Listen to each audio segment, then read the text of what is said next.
It's the Beaver Banter Podcast. I'm CJ Baumgartner, my co-host Ian Rivers, and Ian, a lot of stuff going on around Bemidji State. Yeah, quite a few headlines. It's the academic year is rolling to a close here pretty shortly. I think next week is probably the last week there for the academic year, and the athletic year is dwindling its way down as well, and that is always going to bring more storylines. The first of which, I guess we touched on it quite a bit last week. Women's golf did wrap up their season. It was a disappointing, to say the least, 13th out of 13 in the NSIC championships. But like we talked about, a lot to look forward there, a lot to look forward to for that program, as they do not have that many upperclassmen on the roster. There's a lot of returning golfers for them. So hopefully the future holds brighter pastures. Yeah, exactly. I think they had over 1,000 strokes at that tournament, and Augustana, the first place finisher, had like 850. So just a little bit of separation between them and the top of the conference, which is to be expected. But yeah, I mean the bright spot is that you pretty much bring everybody back, and the golfers who are seniors weren't necessarily on that. They weren't on that final cut down of golfers you bring to the tournament. So it's at least a positive step forward and something they can kind of use towards next year.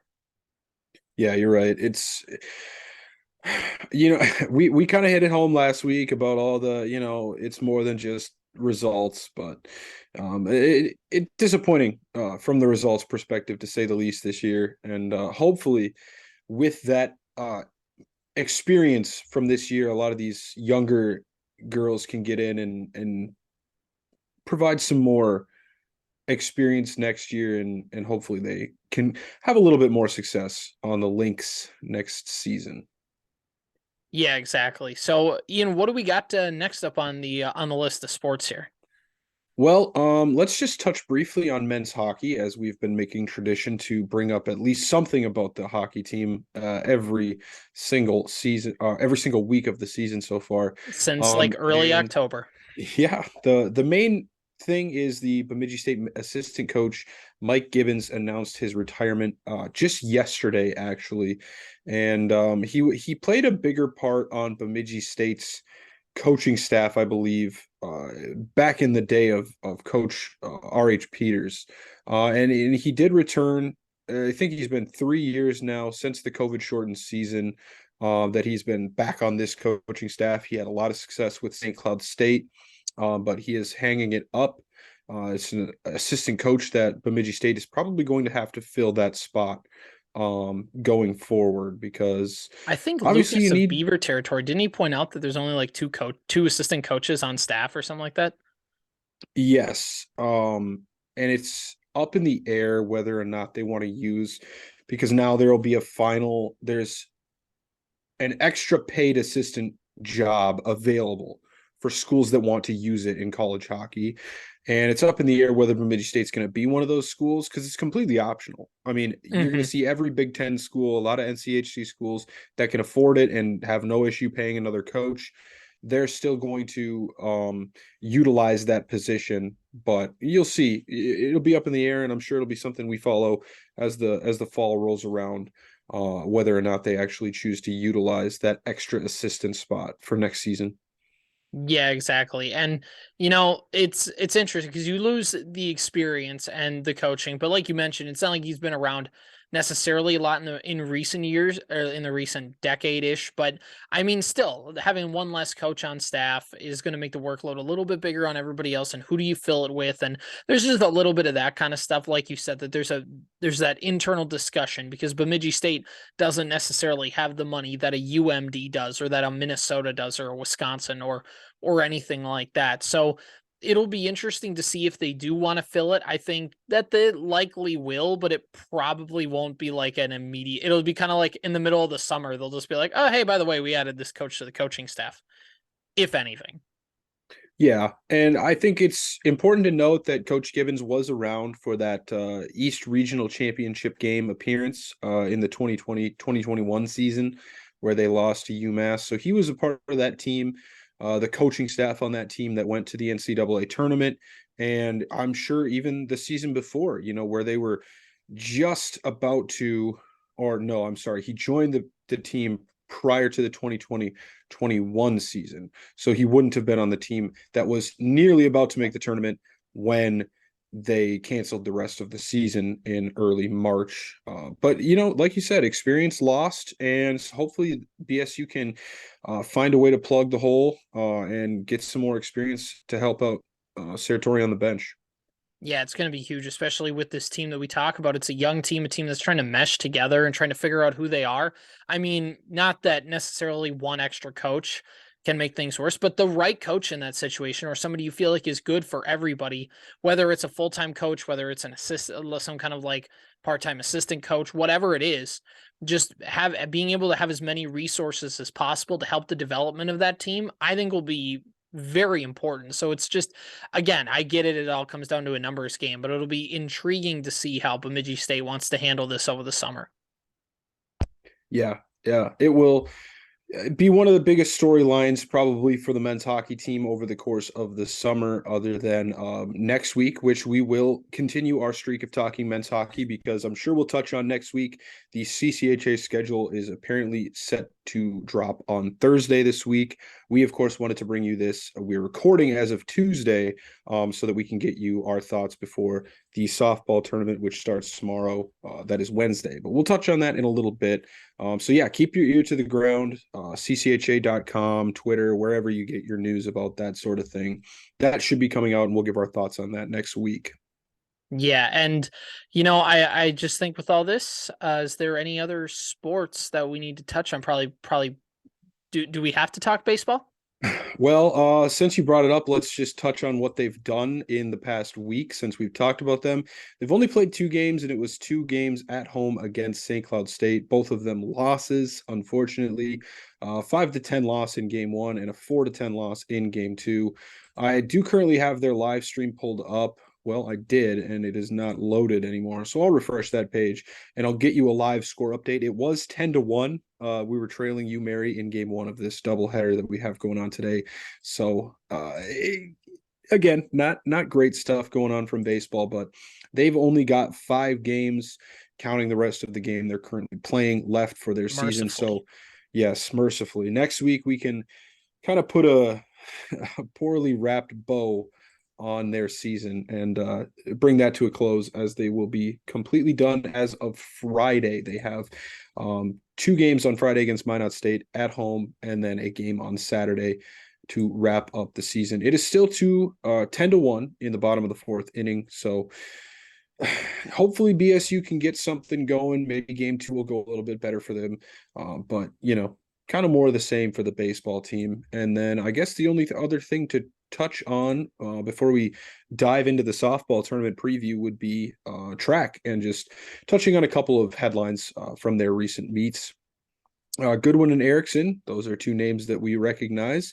They both competed in Iowa on Thursday, as Goodwin once again breaks the steeplechase record. So a couple of good headlines this year we've seen from the track team, and hopefully as their season winds down, they can continue to make noise. I think they have another couple meets coming up. Let me just quickly pull that up so I can give them the due credit. Yes, they have a St. Thomas meet in St. Paul. That is tomorrow. And then Friday, they are in Fargo, North Dakota. And then they will, I'm sure it's probably maybe some individual events, maybe team events. I'm not sure. But NSIC Outdoor Track and Field Championships will be next week's into weekend. So we'll touch on that a little bit more next week, maybe if there's anybody going to that from BSU. But yeah, track making some good headlines. They've been kind of I don't want to say a bright spot, but they've certainly not been a dark spot for spring sports. They've brought some good attention to the university. Yeah, and the thing about track and field, unlike some of the other team sports, is that one individual athlete can make not necessarily the rest of the team look good, but it can take up a lot of good headlines, because there's no traditional like you don't traditionally quote unquote lose in track and field. As in terms of like just wins and losses. It's more, finishing and your times and It's a whatnot. So it's a very little bit different. individualistic sport. Yeah, exactly. So a little bit of that. But Ian, I think let's move into softball here if you're ready. Yeah, absolutely. So we talked about last week how we had 6 games left in the regular season, and I said we'd probably need to go 4-2 to get into the tournament. We did go 4-2. I don't actually think that would have been what it took to get in. Southwest Minnesota State did have quite a poor end of their season. They had 6 games to end their season. They went 1-5, including on Sunday getting swept by Minnesota Crookston, who finished in 15th in the conference Yikes. with 18 wins on the season. So not a good end to the season for SMSU. But that's part of the reason BSU got in. And they could have afforded to lose a couple more games if they would have. And they still probably would have been in the field because of that. Yeah. Um, yeah, so 4-2, they are in 10th place because Concordia St. Paul split their last 2 games of the season against Minot. So Concordia, after game one, they lost. And so BSU was still in ninth, and then they won. Concordia jumped them going into the ninth spot. So BSU, their first game will be against Minot State, who I believe we have played once on the season, CJ. Yeah, back in February. So pretty much take it with a grain of salt.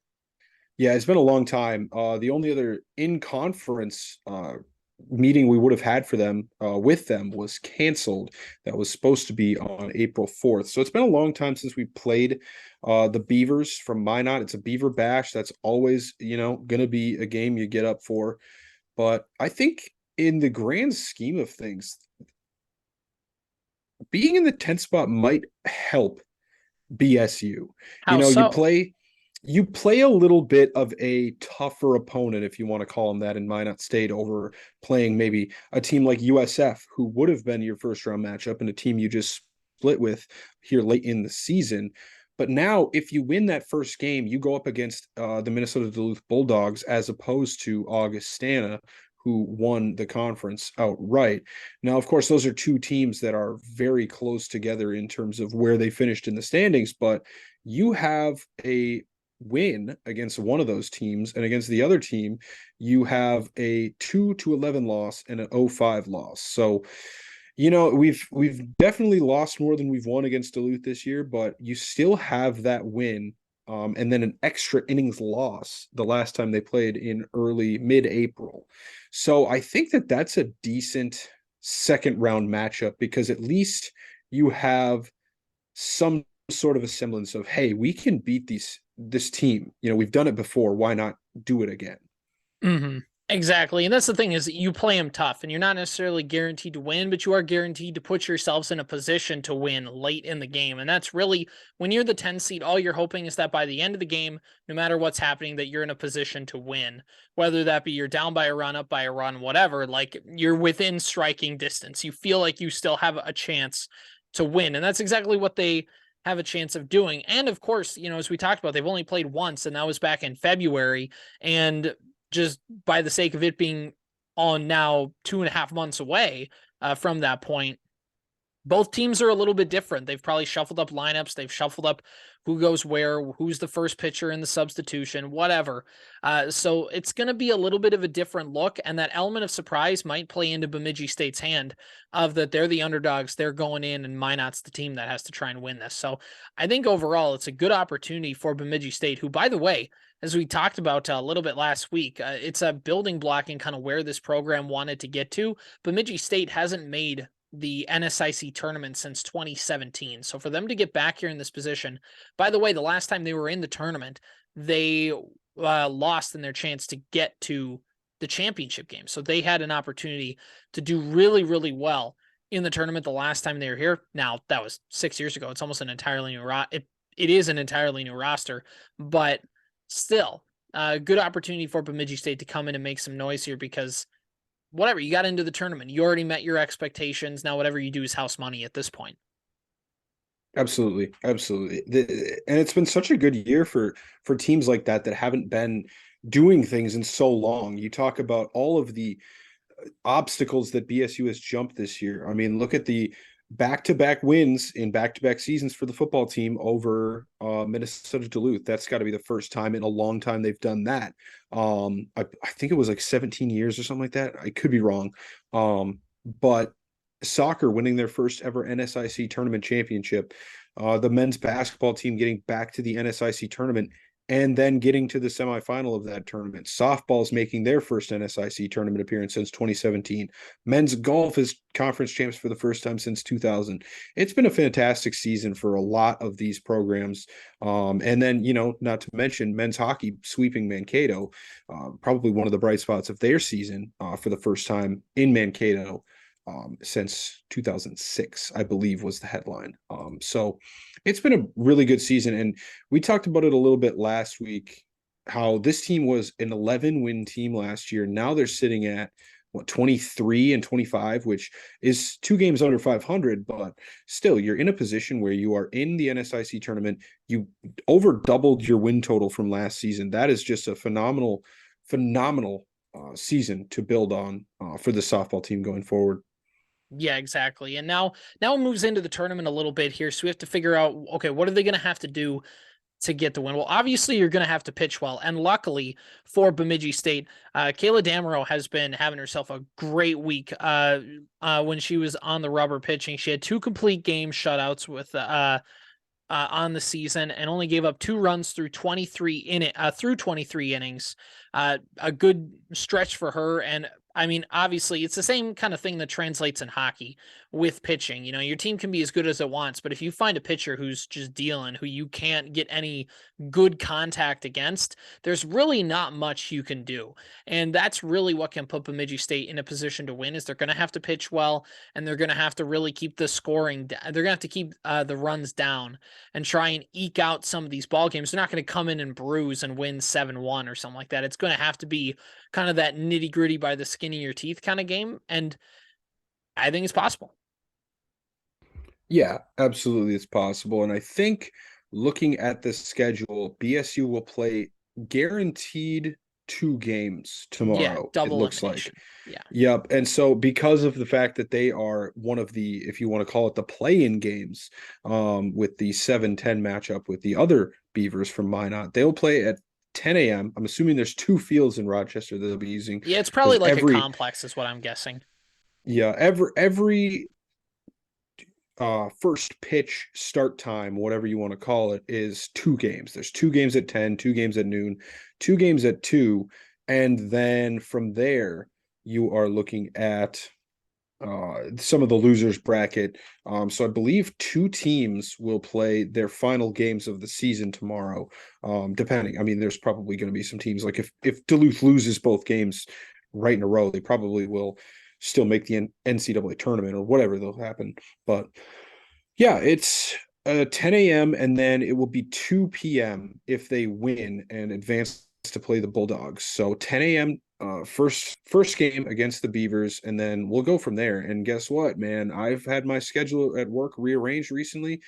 Tuesday is no longer my day off. It is now Wednesday, so I will have all day to sit back and follow this tournament, and hopefully the Beavers can get at least 2 days of games in. Win one of your games tomorrow, whether that be winning the first game or surviving in the losers bracket, whatever it's got to be. That would be pretty darn cool. And if you're looking for a rooting guide, I guess, if you want to call it that, it depends on what the Beavers do. If they lose their first game, then you're going to want the better teams to win most of the games, because it's going to force some of the easier competition into the losers bracket. And let's face it, I mean, I don't think anybody expects the Beavers softball team to win this tournament. So the old mindset of, well, you got to play the best to beat the best. And I don't really care about that. I want to play some cupcakes. I want to win as many games as possible. And of course, if the Beavers win their first game, and if they keep winning, you're obviously going to root for upsets so that you can potentially keep getting those upsets and going deeper in the tournament. But either way, I like their chances to win the first game. And against UMD, we'll see. I mean, maybe that thought creeps into the back of their mind. And if the bats aren't working early for the Bulldogs, anything goes, I guess, after a couple innings of that. And it's going to be interesting. It's going to be interesting.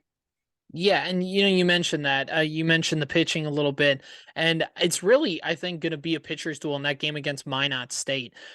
Because when you look at the Beavers, the Minot State Beavers, they're led by a trio of starting pitchers. So they have that pitching depth in Regan Floyd, who has a ERA of 3.5, Callie Olson, who has an ERA of 3.9, and Kiera Fournier, who has a 4.5 earned run average, which is how many runs you would give up over a 9 inning game. I believe is how, although softball only goes 7 innings, so I'm not sure if that's adjusted for score. Either way, that's still nice numbers, especially considering that for Bemidji State, Kyla Damaro and Stella Dolan are the first pitching duo for Bemidji State since 2016 to record double-digit wins. Damaro had an ERA of 3.26 and pitched 13 complete games. Dolan has a 4.5 ERA with 11 complete games, 1 shutout, 1 save. So it's going to be a pitcher's duel, at least kind of on paper. When you look at Minot State, their leading hitter is a freshman in Paige Kellogg. She has a 333 batting average. Junior Gabby Doduk is right behind her at 330.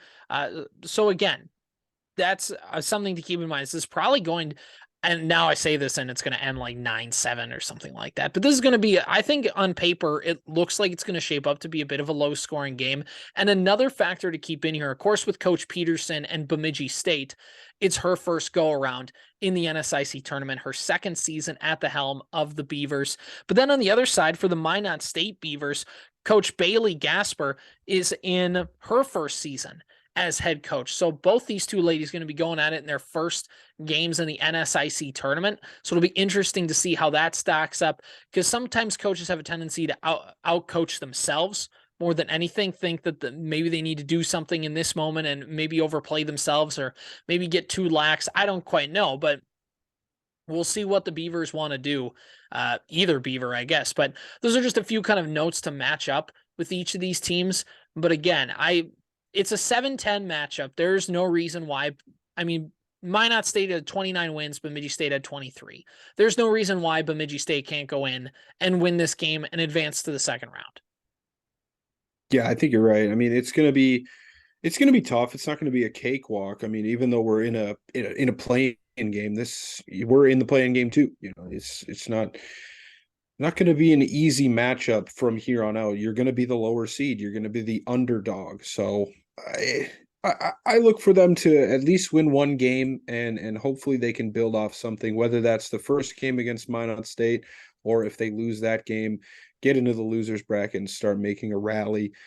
Just, like I said, your goal should be to survive until the second day of the tournament and go from there. Mm-hmm. Yeah, exactly. Like just extend your season, which is pretty much the biggest cry to some of these coaches when they want their players to play. It's like, hey, do you want to keep, like, if we want to keep playing, we got to keep winning. So everybody be on your toes, be sharp, do all this kind of stuff, or otherwise we're done. And for some of these people, it doesn't matter because they'll be back for the next season and theoretically things are going to get better. But if you're somebody for Bemidji State, like a Elena Christensen, I mean, you're somebody who's playing in your last game. You're a fifth-year senior. You're trying to extend, I mean, you're trying to extend your career. I was about to say season, but you're trying to extend your career at that point.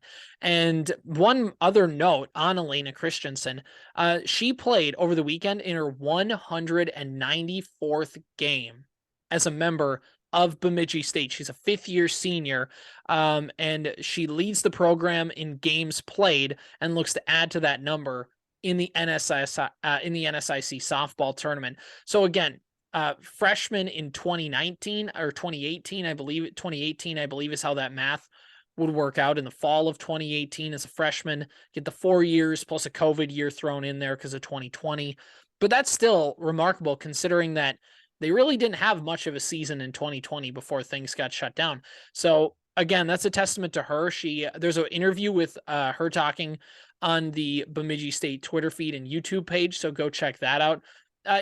Basically just has this thing of wanting to leave the program in a better place than when she got there. And certainly the program is in a better spot than when she got there. So it's a really cool interview. Go check it out if you have time, but just it's a cool achievement for her and we can shout that out a little bit. Yeah, you're right. And I think no matter what happens, unless they win this tournament, by God's graces somehow. Um, their season will likely come to an end this weekend. You know, even if they're still playing for some reason all the way to Saturday, which would be awesome, and we obviously encourage that. And I'm sure that the NSI or the NCAA tournament works probably similarly to basketball, hockey, where it's kind of an automatic They need to qualifier. get the auto bid. Yeah. Yeah, they need to get the auto bid, and that would be the only way I think that you could possibly see their season extended past this weekend. And so I'm not expecting that to happen. Obviously, it would be very, very cool to see some sort of magical Cinderella run. But either way, next week we'll be obviously back here to touch on the end of the baseball and softball seasons. Like we said, we got a hockey. The hockey schedule is going to be coming out, so we'll have a show for you next week that's rivaling some of the best that we've done this season, I'm sure. Yeah, exactly. So another great weekend, another great week to be a Beaver. Things are finally starting to look nice out there. And you know what? We're starting to feel pretty good about the softball team as they get ready to head into this weekend. So best of luck to them. And hopefully you guys are listening to this as you're watching the softball game or getting an update on it or something like that. So we appreciate you guys listening, and we'll see ya next week.